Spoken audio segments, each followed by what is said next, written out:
Hello guys, कैसे हैं आप सब लोग। लेवल अप की एपिसोड 53 के साथ हाजिर हूँ। अगर अभी तक किसी ने मेरे चैनल को सब्सक्राइब नहीं किया हुआ तो चैनल को सब्सक्राइब कर दें, वीडियो को लाइक और शेयर कर दें, शुक्रिया।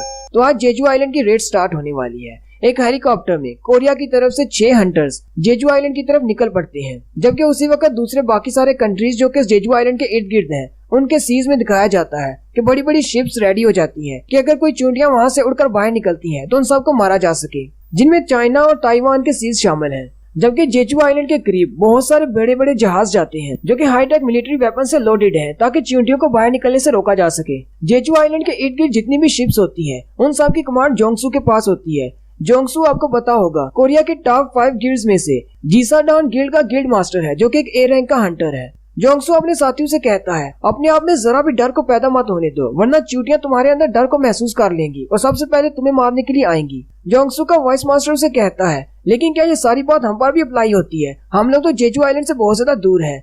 मास्टर उसे कहते हैं, हम लोगों को अपनी तैयारी मुकम्मल रखनी चाहिए, किसी वक्त कुछ भी हो सकता है। अगर कोई चींटी वहाँ से उड़कर हमारी तरफ आती है तो हमें रास्ते में उसे मारना होगा, शहर तक पहुँचने नहीं देना। उसी शिप पर फेम गिल्ड के मास्टर मादोंग भी होते हैं। वो अपने साथियों से कहते हैं, मैं जेजू आइलैंड की रेड में जा रहा हूँ, जबकि तुम सब लोग यहीं पर रुकना और बाहर निकलने वाली चींटियों को मार डालना। मादोंग का वाइस मास्टर कहता है, लेकिन मैं यहाँ पर क्या करूँगा? ये सारा एरिया तो नाइट्स ने संभाल रखा है। मास्टर मादोंग उसे कहते हैं, तुम काफी ज्यादा टैलेंटेड हो, तुम इन सबको कॉम्बैट की ट्रेनिंग दे सकती हो, क्योंकि वो सारे तो टैंक नाइट्स हैं।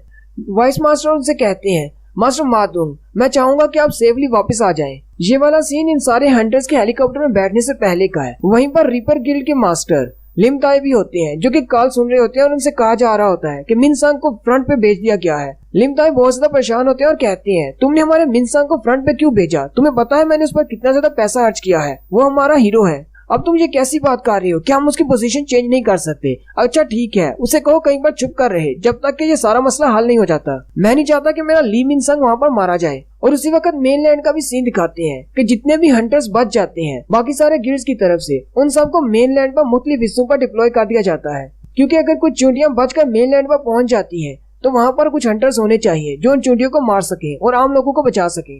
कोरिया के 9 गिल्ड के जितने भी बाकी के हंटर्स होते हैं, लो रैंक के हंटर्स, ए रैंक से नीचे के, वो सारे डिप्लॉय कर दिए जाते हैं। जबकि जूही और मिस्टर सोंग जो कि रिटायर हो चुके हैं, उनको भी बुलाया जाता है और कहा जाता है कि तकरीबन 5000 ऐसे हंटर्स हैं जो कि इस वक्त साउथ कोरिया की सेफ्टी के लिए बाहर निकले हैं, ताकि साउथ कोरिया को बचाया जा सके। और फिर हमारे 6 एस रैंक के हंटर्स हेलीकॉप्टर में बैठकर आइलैंड की तरफ निकल पड़ते हैं। उन एस रैंक के हंटर्स के साथ एक ए रैंक का हंटर होता है जो कि कैमरामैन है। कैमरामैन उनसे कहता है, मैं इस टीम का कैमरामैन हूँ, इस सारी रेड को लाइव रिकॉर्ड किया जाएगा और इसको टेलीकास्ट किया जाएगा हर न्यूज चैनल पर। आप लोगों को अपनी मिस्टेक्स के लिए परेशान होने की जरूरत नहीं, क्योंकि हम लोग इसकी लाइव वीडियो नहीं चलाएंगे, हम लोग इसे 10 मिनट के डिले के साथ चलाएंगे और अगर इसमें कोई ऐसी बात होती है तो इसको एडिट कर दिया जाएगा या फिर कट कर दिया जाएगा। मास्टर यूनहू कहते हैं, पता नहीं चेयरमैन गोगान ही क्या सोच रहे हैं, उन्होंने कैमरामैन को यहाँ पर क्यों भेज दिया? ये मिशन बहुत ज्यादा खतरनाक होने वाला है। मास्टर मादोंग कैमरामैन से कहते हैं, वैसे तो ये हमारी हंटर्स की जिम्मेदारी है कि लोगों की हिफाजत करना, लेकिन हम लोग एक एस रैंक की डंजन को क्लियर करने के लिए जा रहे हैं,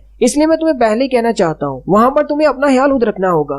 कैमरामैन के पास उसकी तलवार होती है और उनसे कहता है, मैं आपको सिर्फ कैमरामैन लग रहा हूँ, लेकिन मैं एक ए रैंक का हंटर हूँ। मुझे डंजन्स में जाकर मॉन्स्टर्स को मारना अच्छा नहीं लगता, इसलिए मैंने कैमरामैन का काम चुना। कैमरामैन उनसे कहता है, एक हंटर होना मेरी साइड जॉब है, वैसे मैं कैमरामैन का काम करता हूँ। मैंने बहुत सारी डंजन्स के अंदर इस तरह की वीडियोस बनाई है, ये मेरी पहली बार नहीं है, लेकिन हाँ एस रैंक की डंजन में ये मेरा पहली बार है। मास्टर मादोंग उसे कहते हैं, तुम्हें परेशान होने की जरूरत नहीं, चेयरमैन गोगानी ने तुम्हें इसीलिए यहाँ पर भेजा है क्योंकि उन्हें यकीन है कि उनका प्लान जरूर काम करेगा और किसी की भी जान नहीं जाएगी। कैमरामैन उनसे कहता है, आपका बहुत बहुत शुक्रिया मेरी हौसला अफजाई करने के लिए। मास्टर मादोंग कहते हैं, हमारे आइलैंड के लोग पहली बार एस रैंक की डंजन को क्लियर होते हुए देखेंगे और एस रैंक के हंटर्स को फाइट करते हुए, और शायद ये उनकी आखिरी बार भी हो सकता है। 3 बार जेजू आइलैंड को क्लियर ना करने की वजह से लोगों में बहुत ज्यादा गुस्सा है इन चींटियों के खिलाफ, वो भी इन चींटियों को अपनी आंखों से मरता हुआ देखना चाहती है। मास्टर यूनहू कहते हैं, अगर हम लोग इस बार जेजू आइलैंड को क्लियर नहीं कर पाए तो इसका मतलब ये होगा साउथ कोरिया का एंड आ चुका है। लेकिन मुझे एक बात की समझ नहीं आई। वो ब्यांगू की तरफ देखते हैं और कहते हैं, तुम यहाँ पर क्या कर रही हो? तुम तो रिटायर हो चुके हो। ब्यांगू यूनहू से कहता है, मुझे पता है कि तुम पागलों की तरह सीधे आगे भाग जाओगे, अगर मैं वहाँ पर तुम्हें हील करने के लिए नहीं हूँगा तो सबसे पहले तुम ही मरोगे। यूनहू चिल्लाकर उसे कहते हैं, क्या मैं तुम्हें कोई बेवकूफ नजर आता हूँ? चाइन मास्टर यूनहू से पूछती है, क्या आपको संग जिनवू के बारे में पता है? यूनहू से कहते हैं, नहीं मुझे नहीं पता, लेकिन तुमने क्यों पूछा? चाइन कहती है, बस ऐसे ही। मादोंग नीचे की तरफ देखते हैं और कहते हैं, हम लोग आइलैंड के ऊपर पहुंच चुके हैं। उसी वक्त आइलैंड का सीन दिखाते हैं। रियोजी गोटो की टीम पहले से वहां पर पहुंच चुकी होती है और वो चारों तरफ फैल चुके होते हैं। वो जेजू आइलैंड के एक टाउन में खड़े होते हैं जो कि बिल्कुल सुनसान होता है। उनको वहां पर चींटियों की डेड बॉडीज मिलती हैं। रियोजी गोटो कहते हैं, मुझे लगता है कि इनके दरमियान कोई प्रेडेटर है जो कि अपने आप को ही खाना शुरू कर दिया है इन्होंने। गोटो की टीम 4 हिस्सों में तकसीम होती है जिनके नाम अल्फा, ब्रेवो, चार्ली और डेल्टा होते हैं और वो आइलैंड की चारों तरफ होते हैं।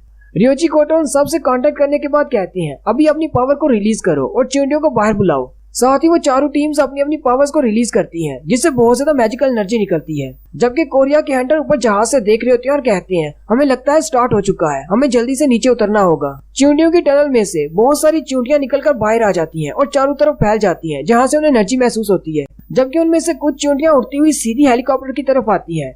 चोईजोंग दरवाजा खोलकर बाहर खड़े हो जाते हैं और कहते हैं, इन सब से मैं निपटता हूँ। चोईजोंग अपने फायर मैजिक को इस्तेमाल करते हुए स्पीयर्स बनाकर उन चींटियों पर फेंकते हैं, लेकिन वो चींटियां क्योंकि पावरफुल हैं, उनके फ्लेम से उनका कोई इफेक्ट नहीं होता। चोईजोंग कहते हैं, मुझे लगा ही था कि जो बहुत ज्यादा इवॉल्व हो चुकी हैं, मेरी फ्लेम्स का इन पर कोई असर नहीं होगा। लगता है मुझे अपनी पावर को बढ़ाना होगा। चोईजोंग अपने हाथ में एक बड़ा सा फायर बॉल बनाते हैं और बाकियों से कहते हैं, किसी चीज को मजबूती से पकड़ लो, जहाज थोड़ा सा हिलने वाला है। और साथ ही वो अपने फायर बॉल को बाहर की तरफ शूट करते हैं और सारी चींटियों को जलाकर हाक कर देते हैं। चोईजोंग कहते हैं, चींटियां पहले से ज्यादा पावरफुल हो चुकी हैं लास्ट टाइम की रेट के मुकाबले में। और साथ ही मास्टर चोईजोंग वहाँ से नीचे छलांग लगा देते हैं और कहते हैं, मैं पहले नीचे जाकर देखता हूँ आखिर चींटियां हैं कितनी स्ट्रॉन्ग, फिर मैं तुम्हें सिग्नल करूंगा, फिर तुम लोग भी नीचे आ जाना। मादोंग कहते हैं, क्या चोई ठीक रहेगा? चाइन कहती है, हाँ वो बिल्कुल ठीक रहेगा, क्योंकि चोईजोंग के पास जो मैजिकल पावर है वो मल्टीपल एनिमीज को हैंडल करने के लिए है। चोईजोंग जैसे नीचे उतरते हैं, बहुत सारी चींटियां उन पर अटैक करने के लिए आगे बढ़ती हैं, लेकिन वो अपनी फायर्स को रिलीज करते हुए उन चींटियों को जला देते हैं। मास्टर चोईजोंग कहते हैं, जब मैं छोटा बच्चा था तब मैं इन चींटियों को लाइटर के साथ जलाया करता था, तब उनके जलने पर उनमें से पॉप की आवाज आया करती थी। लेकिन अब मेरे पास इतनी ज्यादा फायर पावर है कि जैसे मैं इन चींटियों को जलाता हूँ तो इनमें से बड़े बड़े एक्सप्लोजन होते हैं। साथ ही चोईजोंग ऊपर की तरफ देखते हैं और उनसे कहते हैं, ठीक है तुम लोग नीचे आ सकते हो, मैंने रास्ता क्लियर कर दिया है। मास्टर मादोंग कहते हैं, हमारा प्लान बाकी प्लान से कैसे मुख्तलिफ है? हम लोग टनल के अंदर जाएंगे और वहीं पर फंस जाएंगे और क्वीन के हाथों मारे जाएंगे। जापानीज हंटर सिर्फ 1 घंटे तक चींटियों को बाहर रख सकते हैं। इसी टाइम के दौरान हमें टनल के अंदर जाना होगा और क्वीन को ढूंढ कर मारना होगा, वरना उन चींटियों के वापस आने पर हम लोग बच नहीं पाएंगे। और साथ ही वो सारे रेडी हो जाते हैं और जहाज से नीचे छलांग लगा देते हैं। उसी वक्त एक शिप में दिखाते हैं सुगीमोटो रेजी, जो कि जापानीज का 11वां एस रैंक का हंटर है। वो एक जहाज में होता है और अपने लोगों से कहता है, सिग्नल जैमिंग का काम शुरू करो। फिर वो अपने सैटेलाइट की मदद से सिग्नल जैमिंग का काम स्टार्ट कर देते हैं, जिससे चींटियों की सिग्नल जैमिंग खत्म हो जाती है और वो क्वीन से राब्ता नहीं कर सकती। आइलैंड पर जापानीज की टीम उन चींटियों से फाइट कर रही होती है। एक लड़की कुमामोटो से कहती है, तुम्हें अपनी डुअल पर्सनैलिटी के बिना भी इनसे फाइट करना होगी, वरना तुम यहीं पर मारे जाओगे। जबकि उनकी दूसरी टीम का सीन दिखाते हैं जहाँ पर एक हीलर लड़की दूसरे हंटर से कहती है, हम लोगों ने तो कितनी चींटियों को मार डाला है, अगर हम लोग ऐसी चींटियों को मारते रहे तो हम लोग तो उनसे पहले इस डंजन को क्लियर कर लेंगे। आखिर कोरियन टीम कर क्या रही है? साथ ही वो केंजो के बारे में पूछते हैं, केंजो कहाँ पर है? वो लड़की कहती है, उसे फाइट करना पसंद है, इसलिए वो चींटियों के टुकड़े करने के लिए गया है। केंजो को दिखाते हैं जो कि फाइट को एंजॉय कर रहा होता है और चींटियों को मार रहा होता है। जापानीज की डेल्टा टीम टनल के बहुत ज्यादा करीब होती है, उन्हें धमाकों की आवाज आती है। वो कहते हैं शायद चोईजोंग ने फायरवर्क स्टार्ट कर दिया है, कोरियन टीम टनल के अंदर दाखिल होने वाली है। काई उसे कहता है, मेरा आइस मैजिक और उसका फ्लेम मैजिक, तुम्हें क्या लगता है अगर हम दोनों के दरमियान फाइट हो तो कौन जीतेगा? चोईजोंग ने अपनी मैजिकल पावर्स को इस्तेमाल करते हुए टनल के ऊपर एक फायर नेट बनाया होता है ताकि चींटियां ऊपर के रास्ते से नीचे न आ सके। वो सारे लोग उस टनल के अंदर चले जाते हैं। चोईजोंग उनसे कहता है, मेरे फायर मैजिक के नेट को बी रैंक से नीचे की जितनी भी चींटियां होंगी वो पार नहीं कर पाएंगी, लेकिन इससे पावरफुल चींटियां इसको तोड़कर अंदर आ सकती हैं। साथ ही चोईजोंग नीचे बैठ जाता है और कहता है, मुझे इंटरेस्ट के लिए सर्च करना होगा, चलो देखते हैं क्वीन कौन से केव में है। चोईजोंग अपने पास से बहुत सारे फायर बॉल्स क्रिएट करता है और उन्हें उन सारी केव्स के अंदर छोड़ देता है। उसके फायरबॉल्स जैसे केव्स के अंदर जाते हैं वो दूसरी वाली केव से बाहर निकल आते हैं, यानी वो सारे एक केव से दाखिल होकर दूसरी केव से बाहर आ जाते हैं। चोईजोंग उनसे कहता है, चींटियों की सारी टनल्स मेज की तरह है, अगर हम लोग यहाँ पर चलते रहे तो पता नहीं भटक जाएंगे या फिर वापस इसी जगह पर पहुंच जाएंगे और हमें क्वीन कभी भी नहीं मिलेगी। उसी वक्त उनके सामने एक केव होती है जिसके अंदर फायरबॉल नहीं जा रहा होता। चोईजोंग कहता है, मुझे लगता है कि क्वीन इसी टनल में है, हमें इसी टनल में जाना होगा।